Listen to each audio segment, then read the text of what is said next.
지난 2021년 7월 제롬 파월 의장의 경우는 계속 높아지고 있는 인플레이션에 사람들이 우려하자 인플레이션은 일시적이다, 우리를 믿어달라라는 발언을 하였습니다.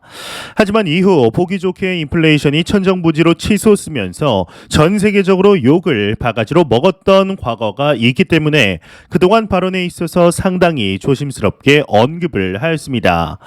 그런데 제롬 파월과 재무장관에 이어 이제 연이어서 인플레이션이 잡히고 있다라고 발언을 한 것은 분명한 시그널들이 나오고 있다라는 것이며, 다가오는 2월 14일 소비자 물가지수 발표 이후 자산시장의 높은 상승률을 다시 한번 바라볼 수 있을 것으로 보이는데요. 국제결제은행 BIS의 이번 발언을 보게 되면 사실상 CBDC에 대해서 장기적으로 어떠한 모습인지는 모르겠으나 중단기적으로는 상용화를 내려놓은 모습을 보여줍니다. 반면 암호화폐에 대해서는 과거와는 비교도 할 수 없을 정도로 긍정적인 모습을 보여주고 있는데, 구독과 좋아요, 알림 설정 부탁드립니다. 안녕하십니까. 암호화폐 정보를 전달해 드리는 닥터 비트맨입니다. 네, 화요일입니다. 어떻게 오늘 하루 잘 보내고 계신가요? 이 비트코인의 지루한 횡보장이 지속이 되고 있습니다. 이제는 상승을 해 주었으면 좋겠는데, 일단은 코인 마켓캡에서 메이저 탑10 코인들 먼저 한번 살펴보도록 하겠습니다. 네, 일단 시가총액 1위 비트코인의 경우는 전날 대비 1.72% 하락한 22,788달러대를 나타내고 있습니다. 이외에 이더리움은 1.66% 하락한 1,624달러대를 나타내고 있으며, 6의 XRP는 1.44% 하락한 0.39달러대를 나타내고 있는데요. 그렇다면 비트코인의 더미넌스, 이더리움의 더미넌스는 어떤지 한번 확인해 보도록 하겠습니다. 네, 비트코인의 더미넌스는 41.5%, 18.8%를 각각 나타내고 있습니다. 과연 선물 투자자분들은 현재 포지션 어떻게 남는지, 나누고 있는지 한번 확인을 해 봐야겠죠. 일단 비트코인을 먼저 보겠습니다. 비트코인의 경우는 아쉽게도 숏 포지션이 51%로 우위를 점하고 있고, 이더리움도 뭐 크게 차이는 없지만 롱 포지션이 조금 더 우위를 점하고 있습니다. XRP의 경우도 크게 별반 차이는 없는데 롱 포지션이 53%로 우위를 점하고 있네요. 네, 현재 지난 FOMC 이후 상승을 하던 암호화폐 시장, 이 비트코인 가격 기준으로 24,200달러까지 상승을 하였었는데요.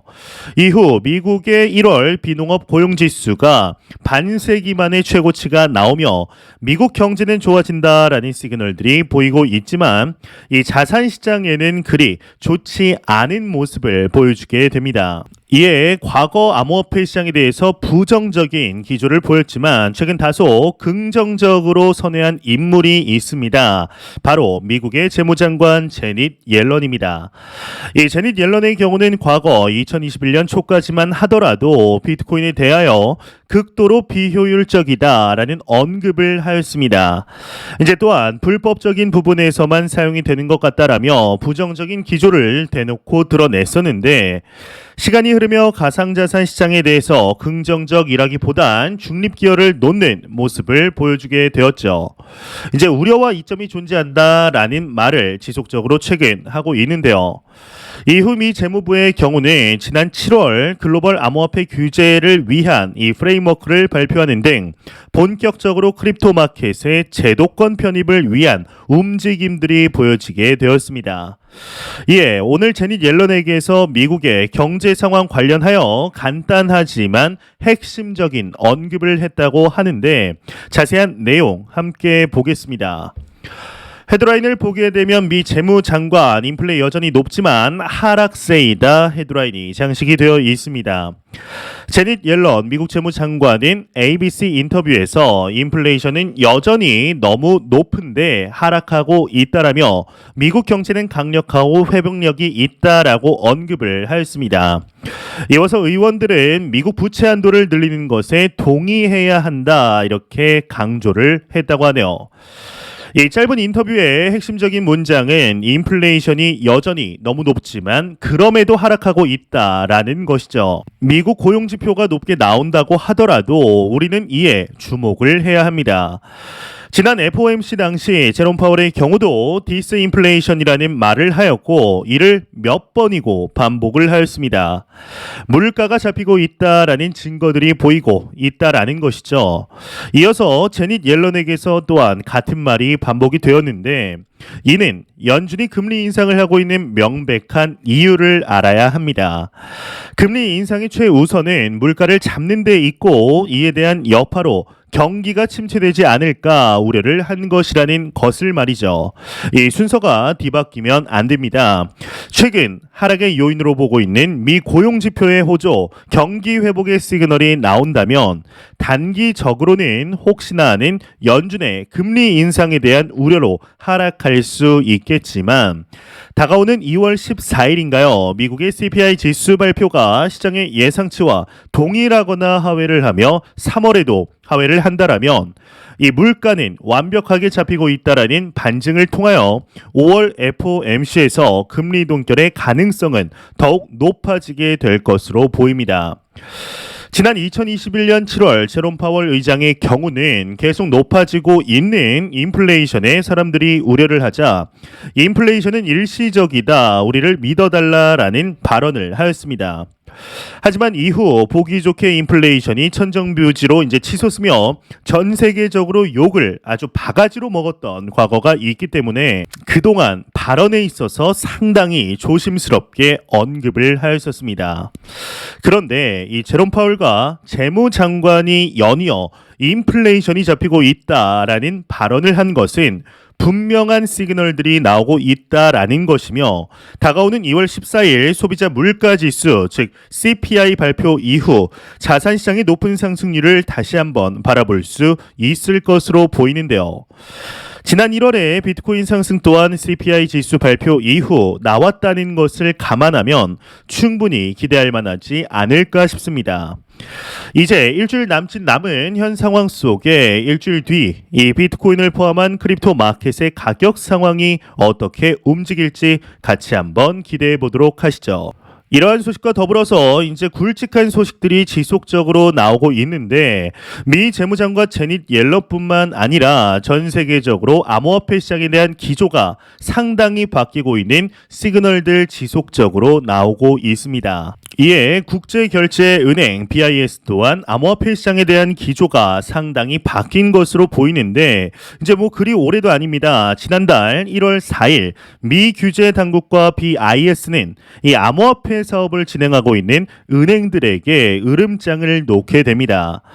암호화폐는 전통 금융기업들이 암호화폐 산업으로 무분별하게 뛰어들게 되면 급락시 위험할 수도 있다라는 처사에서였는데요.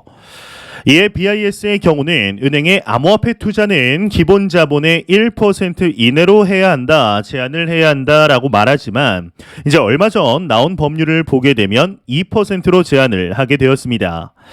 이에 BIS의 경우는 2023년 1월 13일 이러한 이야기를 하게 됩니다. 바로 각국의 중앙은행들이 암호화폐 리스크를 해소하기 위해 CBDC 개발을 촉구할 수도 있다라는 언급을 하게 되었는데요. 이때 당시 보고서를 통해 암호화폐 규제를 위한 세 가지 방법을 말하게 됩니다. 이제 첫 번째로는 CBDC 개발을 통해 건전한 혁신을 장려하는 것이고, 두 번째로는 암호화폐 거래나 투자를 완전히 금지, 세 번째는 전통금융 경제에서 암호화폐를 분리하고 금융 서비스 부분과 유사한 방식으로 암호화폐 시장을 규제, 이렇게 세 가지를 말하게 되는데, 여기서 우리는 이제 세 가지 중요한 핵심을 알 수가 있습니다. 일단은 BIS는 첫 번째로 CBDC를 좋아하고, 두 번째로는 암호화폐를 신뢰하지 못하고 필요 없는 것으로 여기며, 세 번째로는 CBDC가 암호화폐를 대체할 수 있을 것이라고 생각을 하는 것이죠. 이에 오늘 BIS의 기조가 완벽하게 바뀌었다라는 것을 보여주는 내용이 나왔는데, 자세한 내용 함께 보겠습니다. 네, 헤드라인을 보게 되면 BIS 고위 관계자, 암호화폐 실패로부터 교훈, CBDC는 지정학적 한계 직면하였다, 헤드라인이 장식이 되어 있습니다. 로이터 통신에 따르면 국제결제은행 BIS 이노베이션 허브의 새로운 책임자의 경우는 암호화폐 시장은 작년 혼란을 겪었음에도 사라지지 않는 반면 이 CBDC는 지정학적 한계에 직면할 것이라고 밝혔다고 합니다. 그는 암호화폐 업계가 실패로부터 교훈을 얻고 새로운 것들을 내놓을 수 있을 것이라고 전망했다며, 반면 CBDC에 대해서는 지정학적 요인으로 인해 상호 연결성이 완전히 보장된 형태로는 운영이 어려울 것이다. 국가들끼리 완전히 협력할 준비되어 있지 않다. 이것이 현실이라고 지적을 했다고 합니다. 이제 이 기사 마지막에서도 나오지만 이 BIS는 오랫동안 암호화폐에 대해 비판적인 스탠스를 취해왔다, 이렇게 적혀 있습니다. 이 BIS의 경우는 오랫동안 이 CBDC에 대한 이야기를 반복적으로 하였습니다. 이제 과거부터 신흥 경제국들의 결제 효율성을 위해 이 CBDC가 중요하다부터 시작하여 다중 CBDC 방식이 국경 간 결제 미래를 바꾼다며 세 가지 모델을 추가로 제시할 뿐만 아니라 지금으로부터 약 1년 전 2022년 3월경에는 국제 공통 CBDC 개발 프로젝트를 추진하게 됩니다.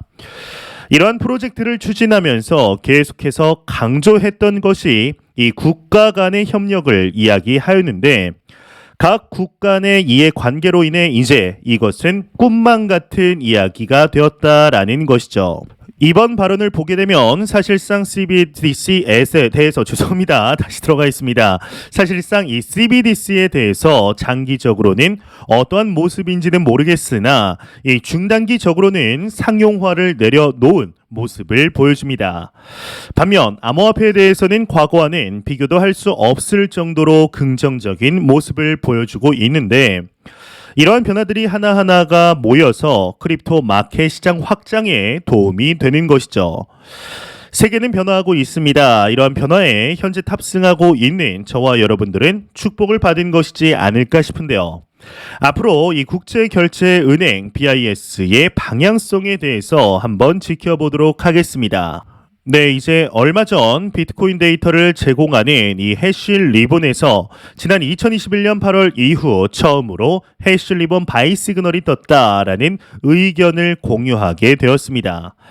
이 해당 지표에 따르면 향후 몇 주간 비트코인이 상승 흐름을 보일 것이라고 하였는데요. 이제 물론 모든 데이터가 정확한 상승을 담보하는 것은 아니기 때문에 어디까지나 참고 자료로만 보는 것이 좋겠죠. 하지만 이 글이 올라온 날짜는 1월 17일 이후 꾸준히 이제 비트코인의 가격이 상승을 하게 되었습니다. 이 외에도 비트코인의 추가 상승을 바라보는 몇 가지 지표들이 더 있어서 한번 같이 살펴보려고 하는데요. 이제 지금 보시는 차트는 비트코인의 가격과 해시레이트를 나타내고 있습니다. 이제 지금 보시는 주황색 선이 비트코인 해시레이트 차트인데, 2021년 훅 빠졌던 것이 중국에서 비트코인 채굴을 금지했던 당시를 나타내게 됩니다. 이제 아마 다들 기억하실 것입니다. 2021년 5월 당시 중국이 갑작스럽게 이 채굴을 금지한다라는 기사가 발표되고, 이 테슬라의 CEO 일론 머스크의 조동아리에서 비트코인 결제 금지에 대한 언급이 나오면서 쉽지 않은 상황이 펼쳐지게 되었죠. 이제 물론 지금 중국의 경우는 다시 채굴을 활발하게 진행 중입니다. 이제 최근 1월의 비트코인 상승은 비트코인 해시레이트의 상승과도 일정 부분 연관이 있을 것으로 보이는데, 이 급격하게 상승 중인 최근 몇 년간의 비트코인 해시레이트가 비트코인의 지속적인 희소성을 부여하고 있는 것이 아니냐라는 분석이죠. 실제 몇몇 채굴장의 폐업 소식에도 불구하고 비트코인 채굴은 여전히 활발하게 이루어지고 있음을 확인할 수가 있습니다. 그런데 이제 차트를 보다 보면 현재 상황과 유사한 패턴 하나가 눈에 띕니다. 바로 2018년 11월부터 2019년 5월까지의 차트인데요. 약 7개월간의 차트를 보면 마치 지금과 같은 형태의 가격 흐름을 보여주고 있습니다. 하락 당시에는 푹 패여 있지만 급격히 오르기 시작하면서 상승 흐름을 만들고 이후 약간의 조정을 거쳐 대세 상승기로 돌입하는 것이죠. 이 맨큐의 경제학의 원칙 중에 경제는 1년 단위로 계획하는 것이 아니라 주기, 이 사이클에 따라 이제 계획해야 한다는 말이 있습니다. 이 말은 딱 지금에 해당하는 말이라고 생각이 되는데 이 투자에 깊은 인사이트를 준 책 중 듀얼 모멘텀 전략이라는 책을 보게 되면 추세는 지속이 된다라는 말이 나옵니다. 이 상승하려는 자산은 계속 상승하려 하고 하락하는 자산은 계속해서 안 좋다라는 뜻이죠. 이는 일종의 관성의 법칙과 같습니다. 물론 이 말을 아무 때나 적용하는 것은 곤란합니다. 하지만 현재의 비트코인은 그간의 하락 흐름을 깨고 상승하는 모습을 보여주고 있습니다. 22,000달러는 상당히 대견한 수치이지만 22,000달러를 넘어 최소 28,000달러에서 3만 달러는 갖추어야 올해 비트코인 전망을 순탄하게 볼 수가 있는 것이죠. 비록 완만하더라도 상승 추세를 만들어내는 것이 대단히 중요하다라고 볼 수 있는데 이제 오랜만에 찾아온 상승 추세로 코인 투자자들은 기쁘기도 하고 우려도 큽니다. 이 원금만 회복되면 털고 나가겠다라는 사람도 현재 상당히 많습니다. 이 코인으로 돈을 번 사람들, 특히나 비트코인으로 돈을 번 사람들은 결국 존버, 장기 투자였습니다. 계속해서 월 단위 매수를 통해 평단가를 낮췄고 수익은 상승장에서 발생을 하게 되었죠. 지금 좀 올랐다고 해서 환희에 차고 조금 하락에 낙심할 필요가 전혀 없습니다. 우리가 투자하는 크립토 마켓은 전 세계 자산 중 가장 변동성이 높으며 이러한 변동성을 보는 것이 힘들다라고 한다면 다른 자산에 투자하는 것이 오히려 낫습니다. 비트코인이 탄생한 지 10여 년이 지났지만 지금의 시기는 절대적으로 초기 시장입니다. 매 영상 말씀드리지만 절대로 단기적인 시각으로 이 시장을 바라보지 마시며 장기적인 시각으로 또한 오랜 시간 동안 함께 할 수 있는 여유 자금을 통하여 투자를 진행하시길 진심으로 바라 보도록 하겠습니다. 제가 준비해온 소식은 여기까지입니다. 영상이 도움이 되셨다면 구독과 좋아요 그리고 광고 한 편만 처음부터 끝까지 시청 부탁드립니다. 이 채널은 오직 광고 수익으로 운영이 되게 됩니다.